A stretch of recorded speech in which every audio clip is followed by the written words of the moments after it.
పండబెట్టి తొక్కుతావు. నువ్వు ఎంత ఉన్నావు? ఎన్ని ఫీట్లు ఉన్నావు? 3 ఫీట్లు ఉన్నావు. ఎవరిని పండ పెడతావు? ఎవరిని తొక్కుతావు? నీ పర్సనాలిటీ కంటే ఎక్కువ మాట్లాడుతున్నావు. నీకు ఒక పెద్ద పదవి తెచ్చుకున్నావు, పార్టీ ప్రెసిడెంట్, కానీ నీకు క్యారెక్టర్ లేదు. నోటికి వచ్చినట్టు మాట్లాడితే మునుగోట్ల బట్టలిప్పి కొడతారు జనం. ప్రాణం ఇచ్చే వాళ్ళు ఉన్నారు నా కోసం.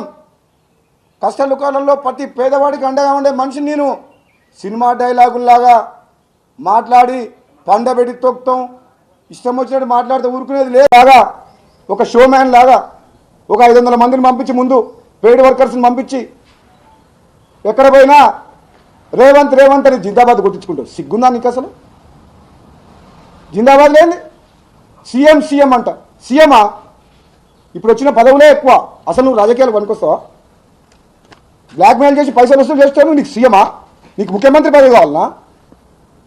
అసలు ఒప్పుకుంటారా జనం? తెలంగాణ కోసం త్యాగం చేసిన వాళ్ళు, నీతి మంత్రులు, నిజాయితీ మంత్రులు, ప్రజాస్వామ్యంలో ఎంతోమంది మేధావులు, వాళ్ళందరూ నేను ఒప్పుకుంటారా? రేవంత్ రెడ్డి బ్లాక్మెయిలర్. రేవంత్ రెడ్డి డబ్బు పెట్టి పదవి తెచ్చుకుండు. రేవంత్ రెడ్డి రేపు పొద్దున వస్తే తెలంగాణ రాష్ట్రాన్ని అమ్మేస్తాడు. కేసీఆర్ అప్పులపాలు చేస్తే రేవంత్ రెడ్డి రాష్ట్రాన్ని ఏకంగా అమ్ముకుంటాడు. అది తెలంగాణ ప్రజలందరికీ తెలుసు. నువ్వు ఒక నాయకునివా? నీకు నాయకత్వ లక్షణాలు ఉన్నాయా? నీ చరిత్ర ఏంది? త్యాగాల కుటుంబం అనేది. మా బ్రాండ్ గురించి మాట్లాడుతున్నావు. చిల్లర దొంగ. పదవులు రాకముందుకేమో దొంగతనాలు చేసేది, పదవులు వచ్చినాక అడ్డం పెట్టుకొని బ్లాక్మెయిల్ చేసి సంపాదించినావు. నువ్వా నా గురించి మాట్లాడేది? చెప్తున్నా ఖబర్దార్ మిస్టర్ రేవంత్ రెడ్డి. పిచ్చి పిచ్చిగా మాట్లాడితే మర్యాద దక్కదు. నీ స్థాయి ఏంటో తెలుసుకొని మాట్లాడు. నువ్వు ఎంత పెద్ద పదవులైనా నాకు అవసరం లేదు. నీలాంటి వాళ్ళని చాలామందిని చూసినా. నీకు క్యారెక్టర్ లేదు. నువ్వేం మాట్లాడతావో నీకే తెలియదు. ఇక సినిమా అనుకుంటున్నావా? నువ్వేమో హీరో అనుకుంటున్నావా? హుజురాబాద్ పై ఏం బికినావు? పీసీసీ ప్రెసిడెంట్ అయినా హుజురాబాద్లో ఎన్ని ఓట్లు వచ్చినాయి? గత ఎన్నికల్లో 60,000 వస్తే నువ్వు పీసీసీ ప్రెసిడెంట్ అయినా హుజురాబాద్లో 3,000 ఓట్లు వచ్చినాయి. అది నీ చరిత్ర. మునుగోడ్లో నువ్వు వస్తే డిపాజిట్ కూడా రాదు.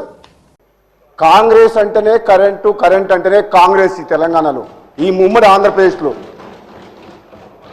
రైతుల గురించి కాంగ్రెస్ ఉచిత పథకాన్ని తీసుకొచ్చింది కాంగ్రెస్ పార్టీ.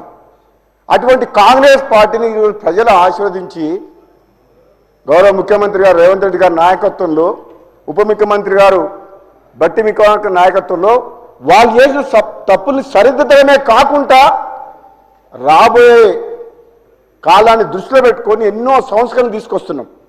మామూలుగానైతే మిగులు బడ్జెట్ తోటి రాష్ట్రాన్ని అప్పచెప్తే బ్రహ్మాండంగా పనిచేయాల్సింది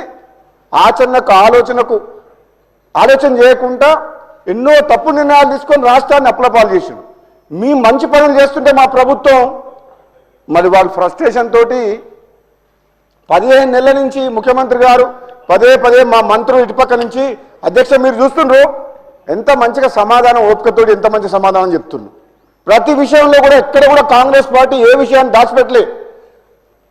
ఫైనాన్స్ విషయంలో కానీ, కరెంటు విషయంలో కానీ, ఏ విషయంలోనూ వైట్ పేపర్ పెడుతున్నారు ముఖ్యమంత్రి గారు. ప్రజలకు తెలపాల్సిన బాధ్యత మా మీద ఉంది. కానీ ఈరోజు కూడా వాళ్ళు మాట్లాడిన పద్ధతి, మమ్మల్ని విమర్శించే పద్ధతి, అంటే అవసరం ఉన్నా లేకున్నా బైకాట్ చేసే పద్ధతి చూసినాగా ప్రజలు ఇచ్చిన తీర్పును కూడా గౌరవించకుండా మీరంటే ప్రతిపక్షం లేకుండా చేసి మేము ఆ పని చేస్తాలో మిమ్మల్ని వదిలిపెట్టిపోతారు వాళ్ళు. ఎందుకంటే మీ నాయకుడు లేడు. మీకు ప్రజా సమస్యను ప్రభుత్వం దృష్టికి తీసుకొద్దామంటే ఆయన రావట్లేదు. అది మీ తప్పు, మా తప్పు కాదు. అది ప్రజల తప్పు కాదు. బాగా అనిపిస్తుంది అధ్యక్ష.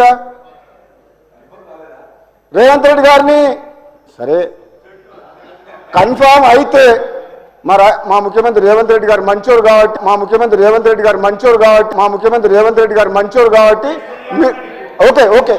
ఓకే 15 నెలల నుంచి ఓకే నాకు కన్ఫామ్ కాలేదు. మా గౌరవ ముఖ్యమంత్రి మంచోరు కాబట్టి మీరు 15 నెలల నుంచి ప్రశాంతంగా పండుకుంటారు. లేకపోతే నిన్నటిదానికి ఒక లెక్క, రేపటి నుంచి ఇంకో లెక్క ఉంటుంది. మీరు గుర్తుపెట్టుకోండి. మీరు చూడండి, మీరు అంటుండ్రు సరే మీరు అనండి అధ్యక్ష. ఏదేమైనా నేను రాజకీయాల దగ్గర పోరాడుకోలే. విద్యుత్ రంగంలో మా ఉప ముఖ్యమంత్రి బట్టి విక్రమార్క గారు వాళ్ళు పనిచేసే తీరు కానీ, మీరు చేసిన పాపాలని కడగాలంటే ఎవరో దేవుడు వస్తే తొందరపడకండి. ఎందుకు అని నేను రాజకీయాల్లో పోను. అధ్యక్ష అధ్యక్ష నేను డీటెయిల్గా అధ్యక్ష 2029